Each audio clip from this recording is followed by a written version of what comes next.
पीलू चिड़िया अपने पति बंटी कबूतर के साथ हंसी खुशी जीवन व्यतीत कर रही थी। उनकी एक समोसे की दुकान थी। पीलू समोसे का मसाला बनाती और बबलू अपनी दुकान में समोसे बनाकर उसे बेचता था। इस तरह उनकी अच्छी खासी आमदनी होती थी। लेकिन उनकी दुकान पर कालू कौवे की बुरी नजर थी। कालू कौवा भी समोसे बेचता था, लेकिन उसके समोसों में वो स्वाद नहीं था जो पीलू अपने मसालों में बनाती थी। कालू कौवा बहुत कोशिश करता कि किसी तरह से वो उनकी दुकान को नुकसान पहुंचा दे, लेकिन वो ऐसा कभी नहीं कर पाता था। कभी वो उनके समोसों में पानी डालने की कोशिश करता, कभी उन समोसों को चुराने की कोशिश करता, लेकिन उसकी कोई भी कोशिश सफल नहीं हो पाती थी। एक दिन कड़क सेठ बबलू के पास आते हैं और कहते हैं, बबलू, बहुत तुम्हारा नाम सुना है हमने। सुनो, हमारे घर में लड़की को देखने के लिए मेहमान आने वाले हैं। हमको तुम्हारी दुकान का स्वादिष्ट समोसा चाहिए। 100 समोसों का हम ऑर्डर देंगे, लेकिन याद रहे, अगर उन समोसों में से कोई भी समोसा खराब निकला तो हम तुम्हारी दुकान हमेशा के लिए बंद कर देंगे। कड़क वहाँ से चला जाता है। बबलू ऐसे तो बहुत खुश होता है कि उसको इतना बड़ा ऑर्डर मिल गया, लेकिन कड़क की धमकी से वो डरा हुआ भी रहता है। पीलू कहती है, सुनो जी, आप डरो मत, हम रोज ही 100 समोसे बनाते हैं, एक दिन उसके लिए भी बना देंगे, उसमें क्या है। बबलू ये सुनकर संतुष्ट होता है। कालू कौवे को ये बात पता चल जाती है। उसे लगता है कि उसे भी 100 समोसों का ऑर्डर मिलना चाहिए। वो इस तिकड़म में लग जाता है कि किस तरह से वो कड़क को अपना समोसा चखा पाए, जिससे कड़क खुश हो जाए। कालू सोचता है, ये पीलू और बबलू पता नहीं ऐसा क्या डालते हैं अपने समोसे में कि इतना स्वादिष्ट बनता है। मैं चाह कर भी ऐसा समोसा नहीं बना पाता। मुझे इनकी तोड़ निकालनी ही पड़ेगी, नहीं तो मुझे पंचर की दुकान खोलनी पड़ेगी। ऐसा सोचकर कालू घने जंगल के अंदर चले जाता है। वो कुछ औषधियों को तोड़कर अपने मुंह में लेकर आता है और अपने घर में समोसे के मसाले में उसे मिला देता है। फिर वो कड़क के घर जाता है और कड़क से आग्रह करता है, कड़क जी नमस्कार, आपके बारे में मैंने बहुत सुना है, आपको कौन नहीं जानता। कृपया करके मेरे इन समोसों को एक बार टेस्ट कीजिए। अगर आपको अच्छे ना लगे तो मैं दुकान बंद कर दूंगा, लेकिन अगर आपको ये अच्छे लगे तो आप मुझे 100 समोसों का ऑर्डर दीजिएगा। कालू की बात सुनकर कड़क उसके समोसों को टेस्ट करता है। एक समोसा खाने के बाद कड़क कहता है, अरे वाह कालू, क्या समोसा बनाए हो। और वो पूरे के पूरे समोसे अकेला ही खा जाता है। फिर वो कालू को 100 समोसों का ऑर्डर देता है। इस तरह से कालू बंटी का ऑर्डर चुरा लेता है। अब बंटी की दुकान धीरे धीरे चलनी कम होने लगती है। बंटी सोचता है, अरे ये कालू अचानक से कैसे समोसे बनाने लग गया है, जिससे हमारी दुकान तो पूरी चौपट हो गई है। उसकी दुकान की भीड़ तो देखो। पीलू कहती है, हाँ, ये अचानक कालू समोसे बनाना कैसे सीख गया। इसके समोसे खाकर तो लोगों का पेट खराब हो जाता था। आज देखो इतनी भीड़ है कि उसकी दुकान ही नहीं दिख रही है। कुछ दिनों बाद बंटी की दुकान बंद करने की नौबत आ जाती है। वो परेशान होकर पीलू के साथ उड़ रहा होता है। तभी दोनों पति पत्नी की नजर कालू के ऊपर जाती है। कालू घने जंगल की तरफ उड़ रहा होता है। पीलू कहती है, सुनो जी, एक बार इस कालू कौवे का हम पीछा करते हैं, देखे तो सही कि इतने घने जंगल से ऐसा क्या लेकर आता है। बबलू कहता है, ठीक कह रही हो पीलू, चलो एक बार देखते तो हैं। दोनों पति पत्नी कालू का पीछा करते हैं और छुप कर देखते हैं कि कालू नशे की औषधियाँ तोड़ रहा है और उन्हें लाकर अपने समोसों में मिला देता है। दोनों पति पत्नी हैरान हो जाते हैं और वो कड़क सेठ के पास जाते हैं। बबलू कहता है, कड़क जी, आपको पता है क्या, आपको नशे के समोसे खिलाए जाते हैं। उस कालू कौवे ने आपको नशे का समोसा खिलाया था। वो घने जंगलों से नशीली औषधियाँ लाता है और अपने समोसों में मिला देता है। वो गांव के लोगों को नशा करा रहा है, समोसा नहीं खिला रहा। ये सुनकर कड़क बहुत गुस्सा होता है और वो कालू के पास जाता है। वो कालू से कहता है, ओ कालू, तुम क्या अपने समोसों में नशा मिला रहे हो? कालू कहता है, नहीं नहीं, मैं अपने समोसों में क्यों नशा मिलाऊंगा कड़क जी। मैं इतना अच्छा समोसा बनाता हूँ कि समोसा खाकर लोगों को नशा हो जाता है। कड़क कालू के मुंह में एक समोसा जबरदस्ती ठूस देता है। कालू का सर चकरा जाता है। वो समोसे को तुरंत थूक देता है और कड़क से माफी मांगता है। आसपास खड़े पक्षियों को जब पता चलता है कि कालू समोसों में नशा मिलाता था तो वो उसकी बहुत बुरी कदर पिटाई कर देते हैं। कालू सबसे माफी मांगता है, मुझे माफ कर दो, मुझे माफ कर दो, मैं लालच में अंधा हो गया था। मैं इस पीलू और बबलू से बहुत जलता था। अब मैं कभी ऐसा नहीं करूँगा। मैं इस जंगल को छोड़कर जा रहा हूँ। एक बार फिर से पीलू और बबलू की दुकान चल निकलती है और वे लोग फिर से खुशी खुशी अपना जीवन बिताने लगते हैं। एक गांव में बबली रहती थी। उसके पास एक घर था और एक जमीन थी जिसमें वो किसानी किया करती थी। बबली की एक बेटी थी पीलू।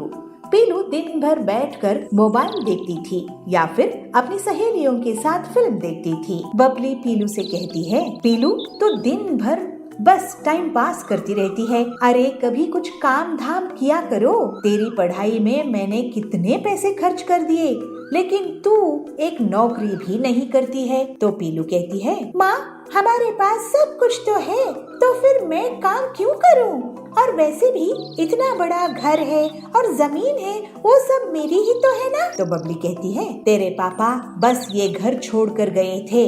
मैंने अपनी मेहनत से ये जमीन खरीद ली है। अब तुझे ये जमीन जायदाद तभी मिलेगा जब तू कुछ काम करेगी। मैं तुझे एक पान की दुकान खोल कर देती हूँ। तू उसमें पान बनाना सीख, उसको बेच और फिर 1 साल के बाद हम बात करेंगे। तो पीलू कहती है, लेकिन माँ मैं पान दुकान कैसे चलाऊंगी? मुझे पान बनाना नहीं आता है। तो बबली बोलती है, तुम्हें मेरी सहेली सुंदरी सब सिखा देगी। ऐसे पीलू को बबली काम में लगा देती है और पीलू भी शर्त मानने के लिए मजबूर हो जाती है। फिर सुंदरी पीलू को पान बनाना सिखाती है। ये कितना बोरिंग काम है, कहाँ फंस गई मैं। एक दिन हरिया तोता उसकी दुकान में आता है। बेटी एक बनारसी पान देना तो। जी अभी देती हूँ। थोड़ी देर के बाद हरिया और लोगों के साथ पीलू की दुकान की तरफ आता है। अरे कहीं ये झगड़ा करने तो नहीं आ रहे हैं ना? मैं तो मन मर्जी से कुछ भी डालकर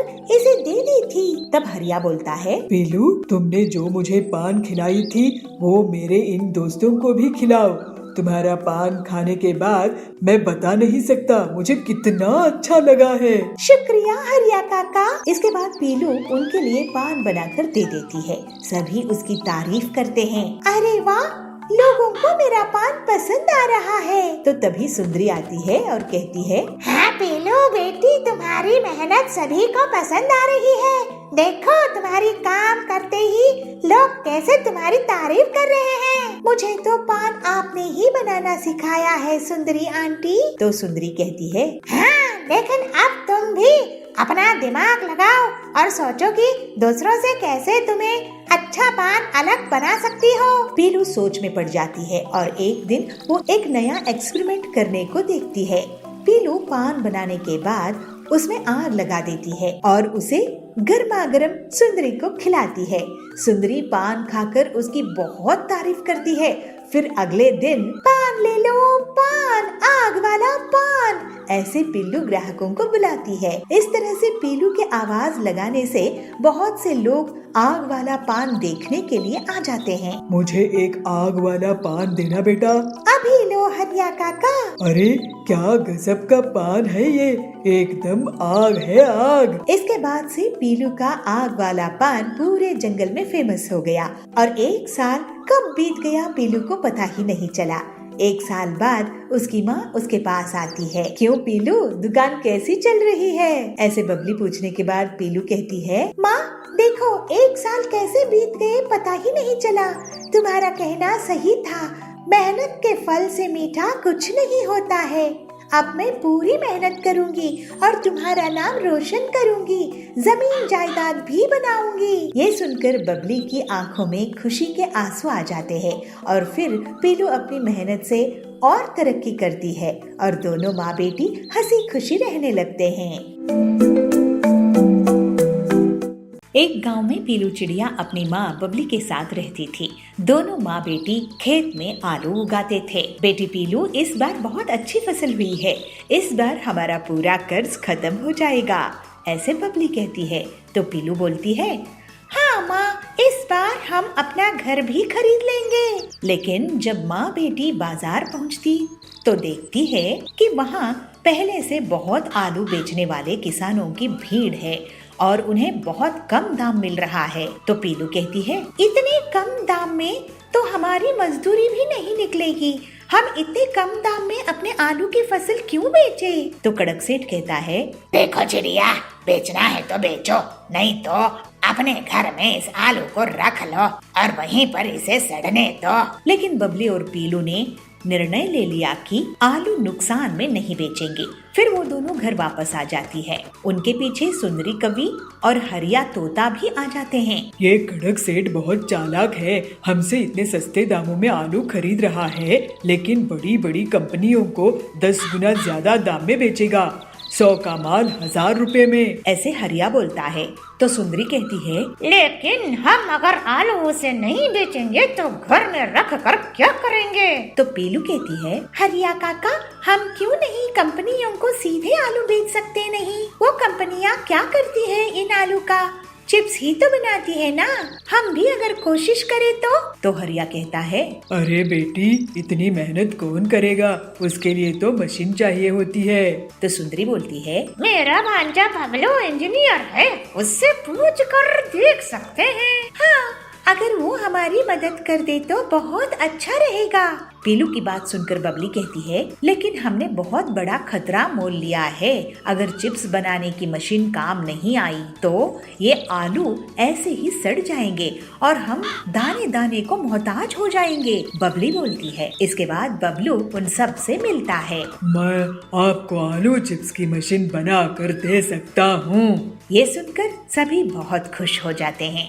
इसके बाद बबलू के बनाई हुई मशीन से सभी के आलू काम में लगते हैं और आलू का छिलका छीलकर उनकी कटाई होती है, फिर धुलाई होती है और फिर उन्हें हवा के ब्लोअर से सुखाकर तलने दिया जाता है। हम सभी ने इसमें अपनी अपनी कमाई के पैसे लगाए हैं, ये हमें बहुत मुनाफा कराएगी। ये बात कड़क सेठ तक पहुंच जाती है। इस गरीब पिद्दी चिड़िया की इतनी हिम्मत, मुझसे फसल नहीं बेचा और खुद आलू की चिप्स बना रही है। मैं उसकी मशीन में आग लगा दूंगा, फिर देखता हूँ क्या करेगी। उस रात कड़क सेठ अपने आदमियों के साथ पीलू की मशीन को जलाने के लिए जाता है। बबलू उसे रास्ते में देख लेता है। अरे, इससे मजा चखाना होगा। फिर जैसे ही कड़क के आदमी मशीन में आग लगाने के लिए आगे बढ़ते हैं, उन्हें जोर से करंट लगता है और वो बेहोश हो जाते हैं।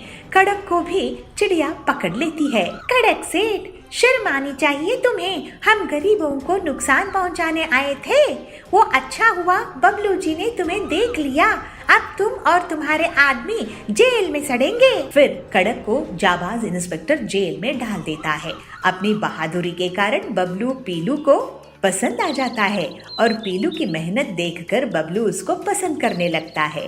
फिर दोनों की जल्दी ही शादी हो जाती है और वो दोनों मिलकर सुंदरी और हरिया काका के साथ चिप्स की कंपनी खोल लेते हैं। इस तरह से बाकी के किसानों की भी मदद करते हैं।